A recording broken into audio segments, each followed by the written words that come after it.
오늘 사도행전 16번째 시간입니다. 지난주는 2차 전도 여행이 이제 시작되어서 빌립보 도착하기 전까지 이야기였는데, 오늘은 이제 사도 바울의 2차 전도 여행 중에 가장 첫 번째 중요한 거점이라고 할 수 있는 빌립보에서의 사역을 함께 살펴보려고 합니다. 원래 사도 바울의 전도 계획은 아시아를 계속 도는 겁니다. 소아시아 쪽으로, 지금의 터키 쪽으로 가는 것이 사도 바울의 계획이었는데, 우리가 요한복음에 보면 소아시아 7개 교회가 나오죠. 에베소, 서머나, 버가모, 두아디라, 사데, 빌라델비아, 라오디게와, 에서보두, 사빌라, 이렇게 7개 교회가 나오는데, 원래 바울이 전도하려고 했던 도시들이 이쪽 도시들이었습니다. 하지만 이들은 이제 바울이 가지 않아도 전도가 되었고 교회가 세워졌음을 우리는 요한계시록을 보면 알 수가 있습니다.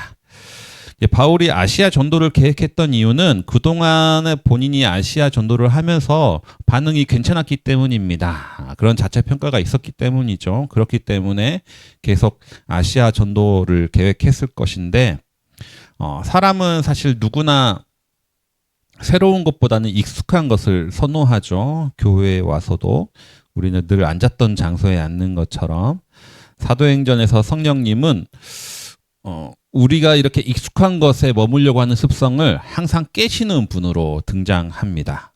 예루살렘에서 머물고 싶어 했던 그리스도인들을 쫓아내고 유대인들끼리의 공동체로 만족하려고 했던 그곳에 이방인들을 공동체 안에 유입하게 하시고, 이렇게 우리가 익숙함에 머물려고 하면 꼭 사도행전에서의 성령님은 깨우시고 깨쳐나가게 하시는 분이십니다. 하나님은 계속해서 아시아 전도를 하려고 했던 사도 바울을 유럽으로 인도하셨죠. 아시아로 가려고 하면 이상하게 그 길을 막으시고 계속 막고 하다가 결국은 드로아라는 도시에 있을 때 마게도냐 사람의 환상을 보게 됩니다. 여기로 와서 우리를 도우라 라고 말하는 환상이죠. 그리고 마게도냐로, 그러니까 그리스로 사도 바울은 떠납니다. 바울의 첫 유럽행이라고 볼 수가 있습니다. 그리고 사도행전을 자세히 읽다 보면 또 한 가지 재밌는 점은 드로아에서 빌립보로 향하면서부터 이제 주어가 3인칭에서 1인칭으로 바뀝니다. 주어가 그들이 향했다라고 가다가 이젠 우리가 간다라고 하면서 3인칭에서 1인칭 복수로 바뀌는 거죠. 우리로 바뀝니다. We section이라고 부르는데, 이 말은 이 사도행전의 저자인 누가도 이제 동행하는 부분이라고 볼 수가 있습니다. 사도행전에 보면 이렇게 We section이 4군데 등장합니다. 보면 이제 빌립보에 입성한 전도팀은 최소 4명인데 바울과 실라 그리고 디모데와 누가 등으로 구성되었음을 우리는 알 수가 있습니다.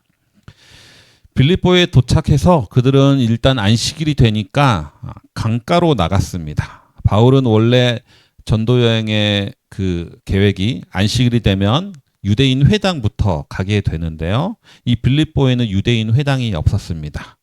유대인 회당이 세우려면 최소의 인원이 필요한데 그거를 미냐라고 하거든요. 그러니까 성인식을 치른 율법에 책임질 수 있는 성인 남자 10명 이상이 있어야만 회당을 지을 수가 있는데, 빌립보에는 그만큼 숫자가 모이지 못한 것 같습니다. 그래서 유대인 회당이 없었고, 이럴 경우 기도처라고 하는 비공식 모임을 만들게 되는데, 이 기도처가 주로 강가에 위치하기 때문에 바울이 이제 강가로 떠났습니다.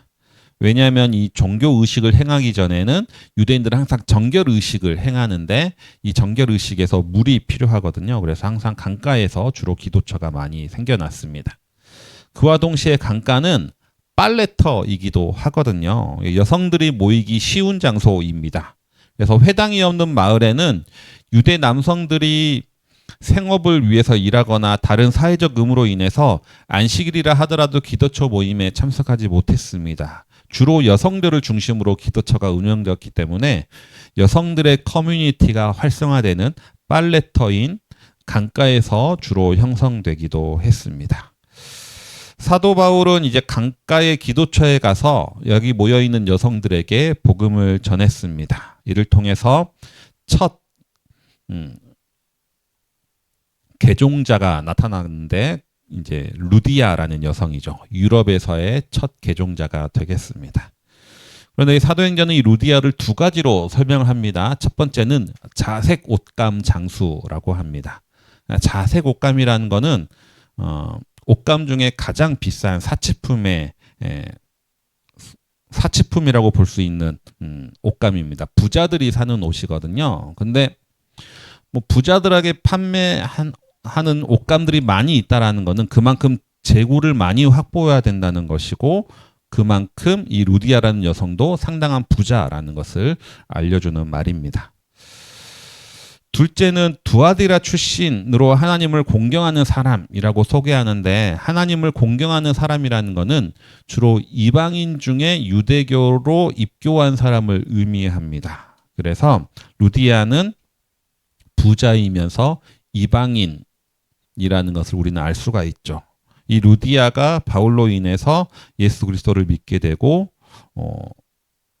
그리고 나서 세례를 받게 됩니다.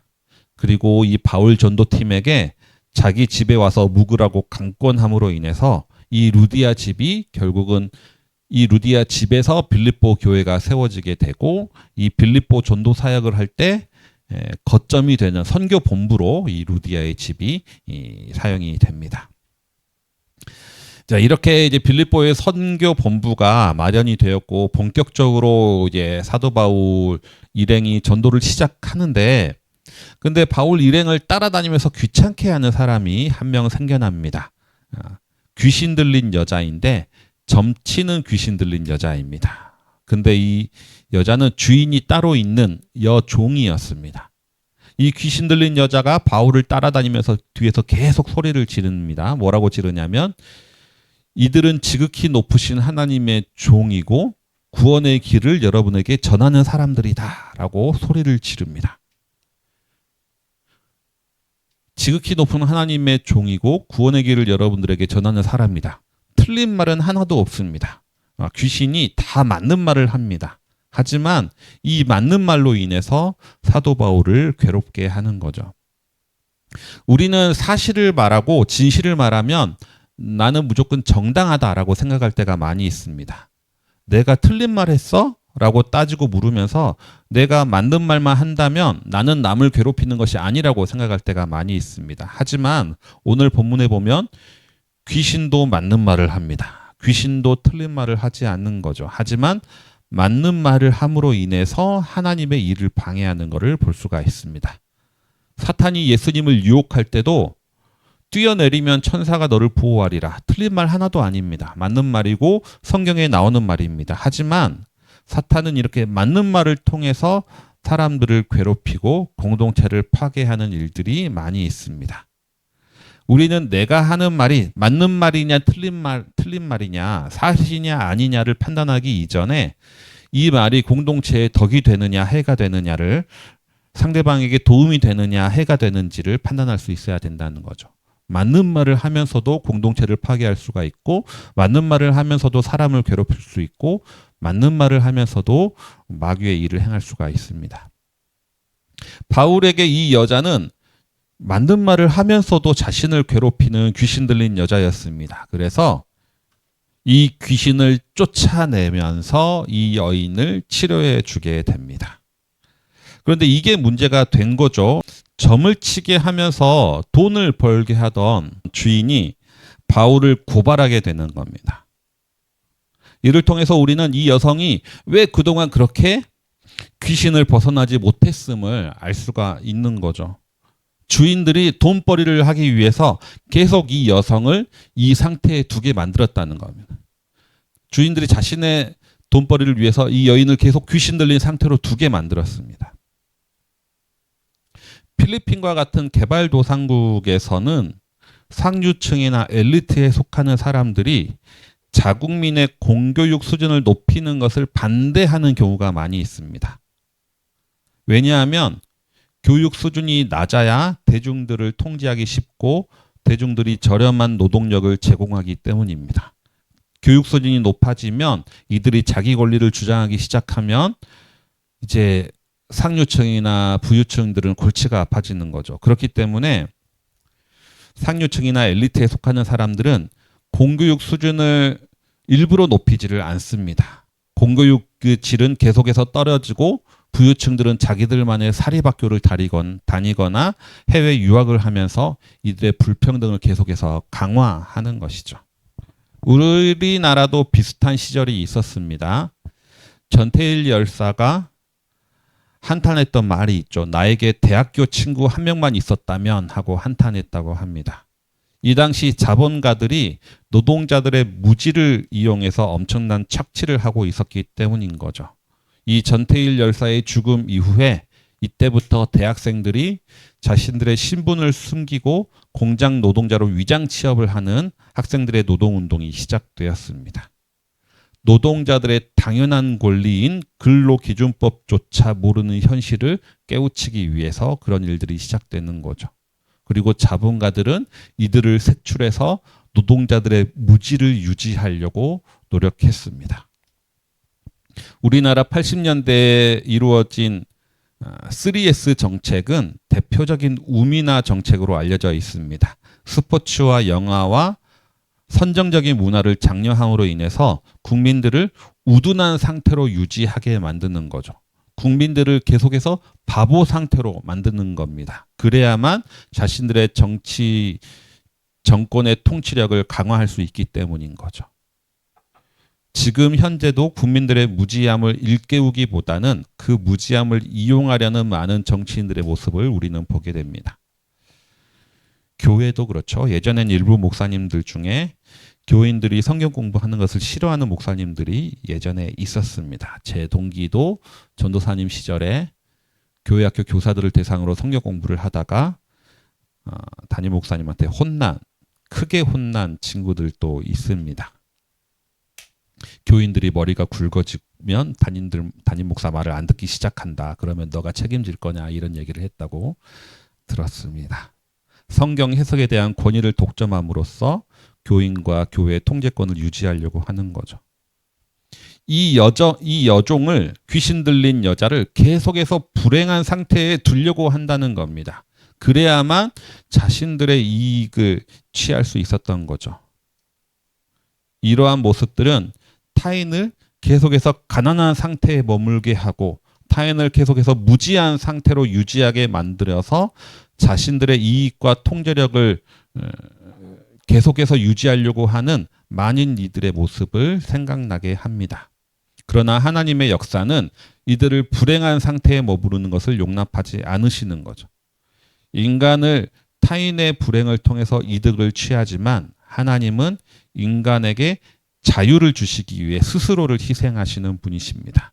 그리고 이 하나님의 모습을 사도 바울이 보여주는 거죠. 이 요정에게 자유를 허락함으로 인해서 본인은 감옥에 갇히게 됩니다. 여기서부터 이제 오늘 읽은 본문이 나오는데 오늘 읽은 본문의 하이라이트, 빌립보 사역의 하이라이트가 여기서부터 시작이 됩니다. 바울과 실라가 두들겨 맞은 다음에 감옥에 갇혔습니다. 그리고 나서 한밤중이 돼서 바울과 실라가 기도하면서 찬양하기 시작합니다. 왜 굳이 한밤중이 될 때까지 기다렸다가 찬양을 시작했느냐? 아마도 심하게 두들겨 맞았기 때문에 이때 한밤이 돼서야 정신을 차렸을 것입니다. 그리고 나서 기도와 찬양을 시작하자 큰 지진이 나고 감옥문이 열리고 손발에 차코가 풀리게 되죠. 그리고 간수는 일어나서 감옥문이 열린 것을 확인합니다. 사도행전 12장에 보면 베드로가 탈옥할 때 그때 헤롯이 간수들을 신문하고 죽이라고 명령을 하거든요. 당시 로마 법률에 의하면 죄수들이 탈옥하면 간수가 대신 처벌받거나 죽임을 당하는 일이 많았습니다. 그렇기 때문에 이때 간수는 감옥문이 열린 것을 보고 스스로 목숨을 끊으려고 한 것이죠. 여기서 우리는 그리스도인과 비그리스도인의 차이를 하나 볼 수가 있습니다. 예기치 않는 고난이 닥쳐왔을 때 바울의 모습과 간수의 모습을 우리는 볼 수가 있는 거죠. 바울은 감옥에 갇혔을 때 기도하고 찬양했습니다. 하지만 간수는 스스로 목숨을 끊으려 했습니다.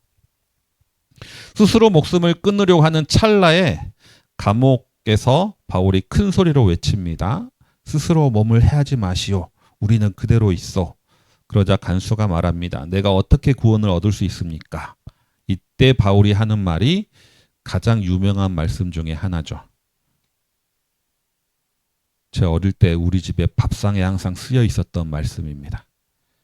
주 예수를 믿으라. 그리하면 너와 내 집이 구원을 얻으리라.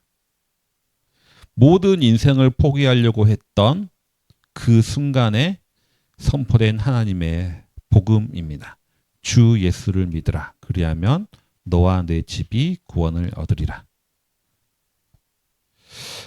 감옥에서 갇혀서 기도하고 찬양을 했다면 그 결과로 감옥 문이 열렸으면 이거는 나가라는 말 아닙니까? 하지만 그들이 나가지 않았던 이유는 뭘까? 그들의 기도가 감옥에서 구원해달라는 기도가 아니었다라는 겁니다. 바울과 실라의 기도는 그 상황에서 하나님의 뜻을 묻는 기도였습니다. 내 뜻을 들어달라라는 기도가 아니라 이 어려운 상황에서의 하나님의 뜻을 묻는 기도였습니다. 그렇기 때문에 그들은 감옥문이 열렸다고 해서 내가 나가는 것이 하나님의 뜻이 아님을 알았습니다. 기도와 찬양의 결과로 이 상황의 해석을 했던 거죠. 이들은 간수를 살리는 것이 하나님의 뜻임을 알았던 거죠. 바울은 여종을 자유케 하기 위해서 본인이 감옥에 갇혔고 간수를 구원하기 위해서 감옥에 머물렀습니다. 이로 인해서 우리는 성령의 능력이라는 것이 타인을 위해서 자신을 희생하는 능력임을 다시 한번 깨닫게 됩니다. 간수는 구원이 선포된 것이 간수에게 구원을 선포한 것이 이 빌립보의 마지막 사역입니다. 이둘은 다음날 감옥에서 나와서 루디아 집에 들려서 격려하고 데살로니가로 떠납니다. 데살로니가 사역은 이제 다음 주 이야기가 됩니다. 여담은 이후 다시 우리 섹션이 사라지고 3인칭으로 바뀌게 된다는 겁니다. 그리고 나중에 빌립보로 다시 오게 될 때 우리 섹션, 위 섹션이 시작됩니다. 이걸 보면 이 글의 저자인 누가는 빌립보에 남아서 계속해서 빌립보 교회를 목회했음을 우리는 알 수가 있습니다. 말씀을 정리하겠습니다. 두 가지로 정리를 해보는데 이를 통해서 우리가 배우는 점을 첫째는 하나님의 역사는 우리를 얽매임에서 자유케 하신다라는 겁니다. 인간은 자신의 이득을 위해서 다른 사람을 얽매이려고 합니다. 하지만 하나님의 역사는 우리를 얽매임에서 자유케 하십니다. 그리고 이 하나님의 뜻을 따르는 그리스도인은 이러한 하나님의 역사에 동참해야 됩니다. 가난과 불평등과 무지와 부당함에서 자유케 하는 방향으로 우리는 살아내야 할 것입니다. 또 두 번째는 그리스도인은 고난 중에서 기도하고 찬양하는 사람이라는 겁니다. 간수는 고난 가운데에서 스스로 목숨을 끊으려 했지만 바울과 실라는 고난 가운데에서 기도와 찬양을 했습니다. 그리고 그 기도도 고난 속에서 구원해달라라는 기도가 아니라 그 고난 가운데 하나님의 뜻을 묻는 기도를 했던 사람들입니다. 그리고 바울과 실라의 기도 응답은 감옥문이 열렸을 때 기도 응답을 받은 것이 아니라 간수에게 구원이 선포되었을 때 기도 응답을 받았던 것을 우리는 알 수가 있습니다. 우리도 이러한 바울과 실라처럼 얽매임에서 자유케 하고 절망에서 구원의 역사를 베푸는 하나님의 일하심에 동참하는 모든 성도님들 되시기를 바랍니다. 주신 말씀 기억하시면서 내일을 바라오며 기도 함께 드리겠습니다.